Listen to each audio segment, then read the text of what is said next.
everyone. Hello and welcome back to the Joy-Filled Universe podcast. I am your host, Lisa Ryan, and today we are going to talk about being the award-winning star of your life movie. Yes! And what does she mean by that? Well, I'm going to tell you. What I mean by that is when we are the star of our own show, we are living in our own power and we are confidently speaking out loud about how grateful we are for all of the abundance that is in our lives. And guess what? We're also very busy planting the seeds of future blessings that are taking root in the universe and aligning in all magical ways to manifest into our reality. And let's see. One more factor that helps us to proudly play that leading role is not getting caught up in comparing ourselves to everyone else's highlight reel, because you know what that does? Well, it actually cuts us off from abundance and alignment with the universe. So comparison keeps us busy and focused on everybody else's activities except our own. So who's with me today? Who wants to get started and get ready to be the superstars in your show? So we are first going to start with proudly owning our abundance. Now, how many times have you heard someone say something like, life's going really great right now, and knock wood, let's hope it stays that way. Well, does that sound familiar? Because it certainly does to me. So why are we knocking or touching wood? Well, I think that, as the story goes, it's because we are aligning to an ancient practice when people believed that the trees were sacred and that gods and spirits lived in the trees. So people would touch the trees for good fortune. Now, I don't think they knocked on them, so I'm not exactly sure how that evolved, but I do know that they would touch them, which is probably why I have heard it both ways, where people have said knock wood and other people have said touch wood. So either way, I'm pretty sure we've all heard it, and I'm pretty sure we've all done it ourselves. So now let's flash forward into today's world. We typically knock or touch wood to ward off any bad luck or jinxing ourselves from any good or current great fortune. Now, with that thought, here is what I believe and know to be true. When we knock wood or cross our fingers after speaking out loud about our abundance, we are actually downplaying our blessings, our abundance, or our good fortune, because we're knocking on wood out of caution and out of humility. So in a sense, we are then messaging to the universe that we're not ready to receive more. Or worse yet, we are telling the universe that what we have is plenty. And we're truly hoping that what we do currently have that we've been given, we're just hoping that it isn't taken away from us too. So think about that the next time you're out there knocking on wood or even just tempted to do it. And now abundance, okay, well, whether it's love or joy or health or money, career, aligned relationships, opportunities, dream home, dream car, you name it. None of it is something that we earned by being humble.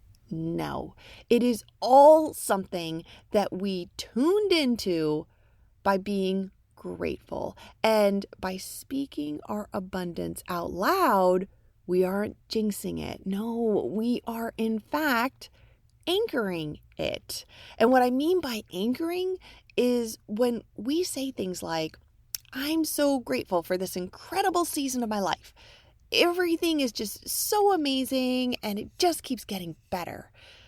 We are anchoring that energy into our body, our vortex, the quantum field, and our subconscious mind. And what we are saying to the universe is, hey, you know what, universe? This isn't a fluke.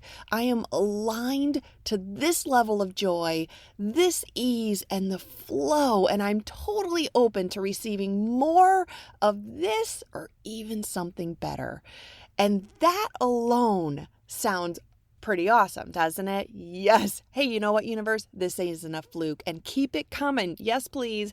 Keep it coming just as it is, or even better, bring it. Yes, that's what I'm talking about when I say speaking it out loud.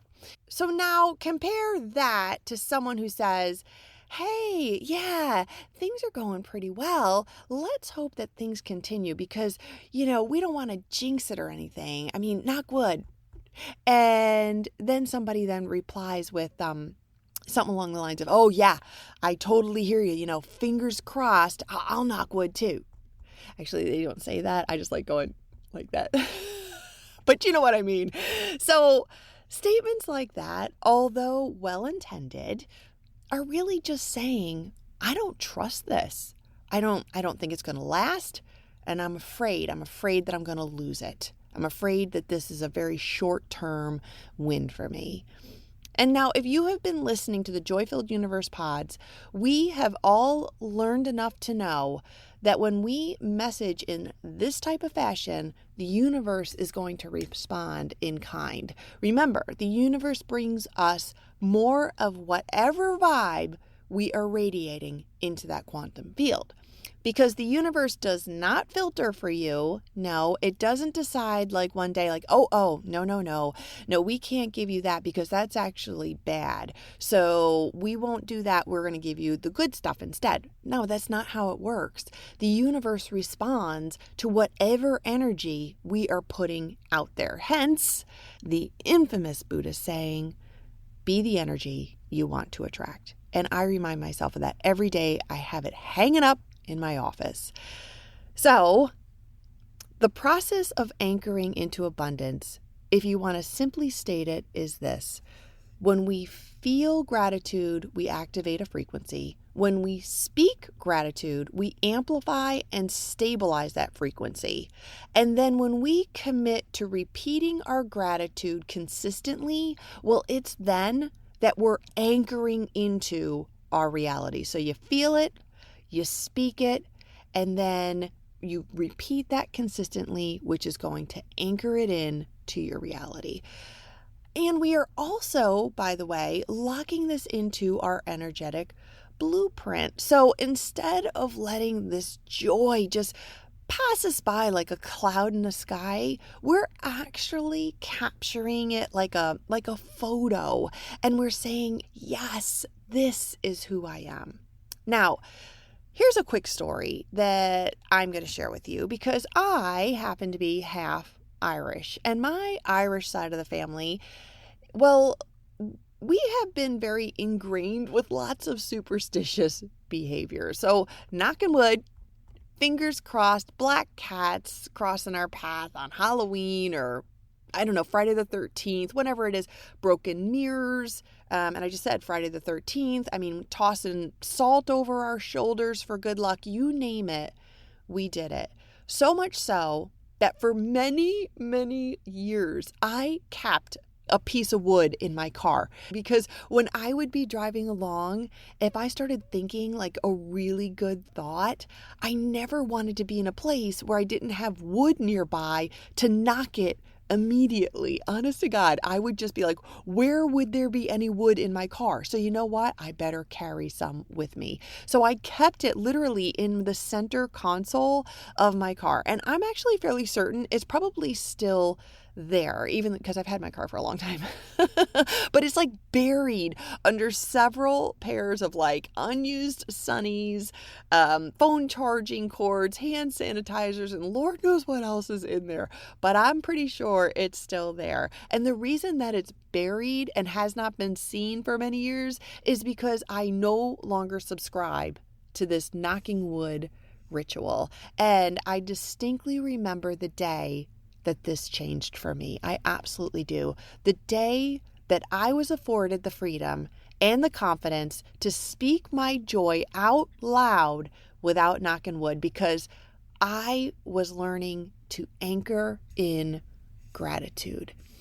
And this day was many years ago now. I was leaving my office and I always kind of left late. So I got to know and meet lots of the cleaning folks who were usually there dusting or wiping down conference room tables or cleaning the bathrooms and the common areas, all that stuff. Well, I closed my office door one day and I turned around and one of the ladies I had grown to know was dusting in the office suite. And this was shortly after like the U.S. Thanksgiving and right before the December holiday season kicked off.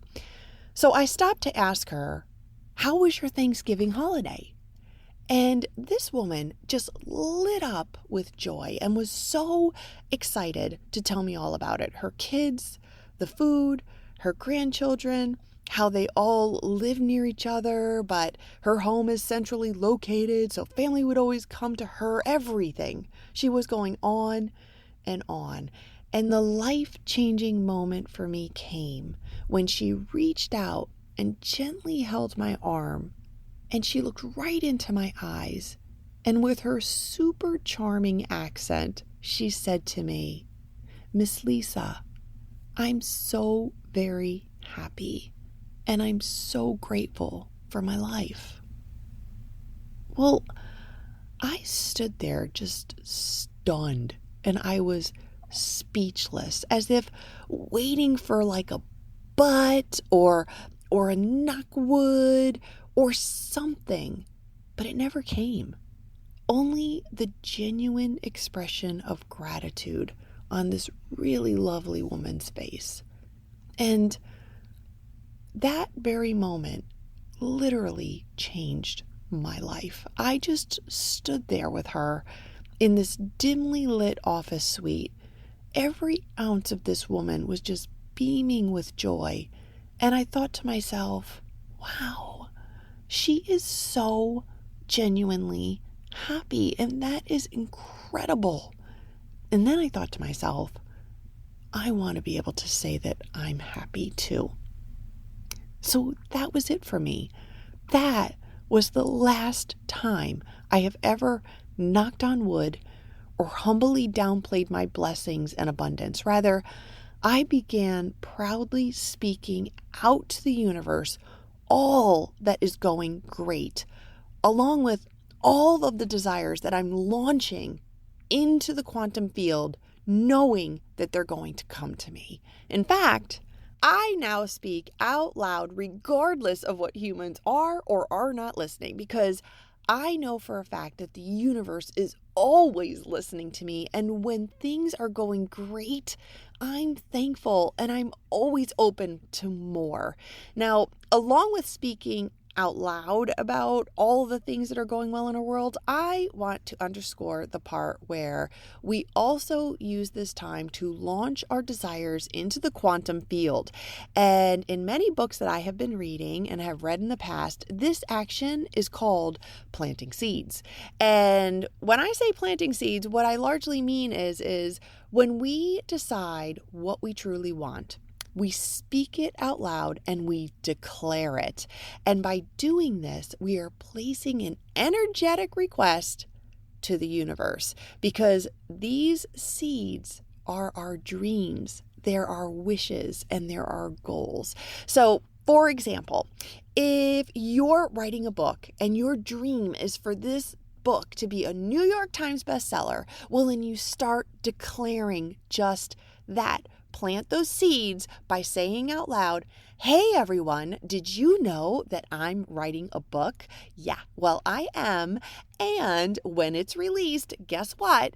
It's going to be a New York Times bestseller. And I know that for a fact. So you might want to hurry up and get your copies as soon as they come off the printer." That's called planting the seeds. And the very act of speaking our desires out loud, it strengthens our belief and it sends that vibrational energy out into the quantum. And now one key ingredient to planting those seeds is to trust the process. Yes, surrender and detach from the hows and trust that your desire is on its way. If you planted that seed, it's coming to you. Now, this is all very similar to what you would actually do when planting a seed. You decide what you want to grow. You plant the seed in some nice soil, and then you tell people that you care about and that you love what you're growing and what's coming into your reality. And then you nurture the seed. Will you nurture it with water and with sunlight? Or if you want to put it in manifestation terms, water the seed of your desires with emotion and gratitude for the fact that what you requested is already on its way to you. And then you allow the sunshine or visualization to just keep your vibe high and your emotions in alignment with your desire.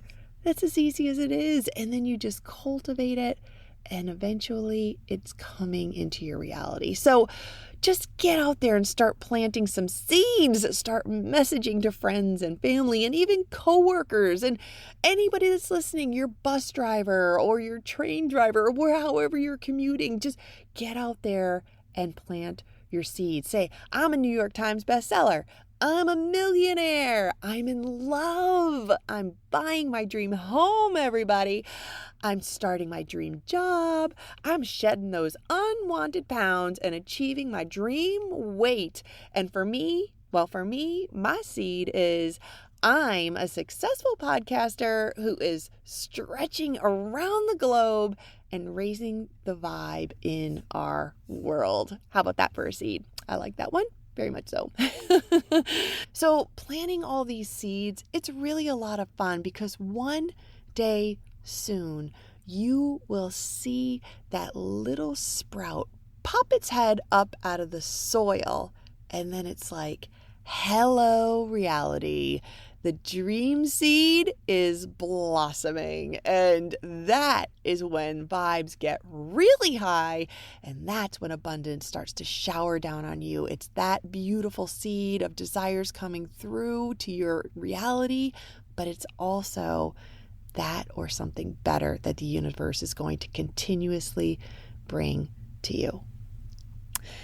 All right, so we have now discussed speaking our abundance into the universe, planting those amazing seeds of desire, and now let's have a little chat about something that can very, very quickly disconnect us from our power, and that is the act of comparing ourselves to others. Oh, in this world of social media, it is really hard to escape feeling like you're not good enough, you're not successful enough, you're not attractive enough, you're not where you should be in life, and feeling like you're missing out because you're not doing or saying or acting or traveling or partying or living like so many are portraying on their social media, or even in your day-to-day exchanges with others for that matter. And now, I too am guilty of comparing myself to others. Oh, yes, I am. And I'm reading a book right now that's called You Only Live Once by Noor Hibbert. And in this book, she says that comparison is an illusion and a distraction. So when we start to look at someone else's life and feel behind or not good enough, we are usually comparing our behind the scenes world to someone else's front of stage performance. We are not seeing the struggles of others. No, we are only seeing their highlight reel. Now, I am going to share a quick story here too about comparison and how comparing ourselves to others can be very deceiving. So before COVID, I would run with a group of folks fairly often. And one of the people in the group was, and still is, thankfully, a good friend of mine. Well, one day we were going to go out for a run and it started raining. So rather than run outside, we decided to run inside at the gym. Well, I got out to the gym floor before my friend, and because he is super competitive, I decided to play a little prank on him, and I changed my distance setting from miles to kilometers. So when my friend came out and he hopped on the treadmill next to me, we chatted for a little bit. And then I said, okay, you know what? Let's get ready. Let's run. And off we went. Well, I noticed he would look over at my treadmill every now and again and check my distance tracker. And with each glance, he would then go back to his treadmill and he'd tick up his speed just a little bit more. And I think he was clearly doing that just because he was, I'm putting up air quotes right now, keeping up with me. However, my distance, on the other hand, well, it just kept clipping right along. And my friend, he kept running faster and faster. Yet in his mind, he could not catch up with me. So I think we ran about 5 kilometers, or I should say 3.1 miles. And my friend was in just like this super sprint next to me, and he was full out because he kept trying to catch up with me. And eventually he just stopped. He just smashed the stop button on his machine and he said, there is no way you were going faster than me. There's no way. And in a rage of defeat, he jumped off his treadmill and he just stomped off to the locker room, and he was done for the day. Now, I stood there stunned because through his lens, I was running faster than him and much farther than him. However, the reality was that I was definitely running slower and certainly less distance. And the moral of that story is truly do not get caught up comparing or measuring yourself up against others, because you never really know if you're aligned to the same measuring stick of success. And thankfully, I will say once again, we are still really good friends. And many people ask, did you ever tell him? And you want to know what? I never did. I never did. But if he's listening to this pod, he probably knows. All right. Well, another thing about comparison to others, if you are continuously focused on someone else's journey, you're not tuned into your own. And if you're not tuned in to your own, you are cutting yourself off from abundance and alignment with the universe. And what I mean by that is, and in Noor Hibbert's book, she said it perfectly, you can't manifest miracles when you're too busy wishing for someone else's. So there is so much truth there. And I'm going to tell you what, we're all human. And I have to remind myself of that all the time. And I often say to myself, one of my mantras is, I'm right where I'm supposed to be. Thank you, universe. Because that's true. So stay in your joy. Stay right where you're at and only compete against yourself, and be proud of yourself when you do. So, okay, let's proudly be the stars of our own show. Don't wait for permission or approval from others to take center stage, because guess what? No one is coming to cast us for the leading role in our life. We have to be the ones to choose to consciously step into the leading role that is meant for only us. There is so much anxiety and depression that comes from comparing ourselves to others.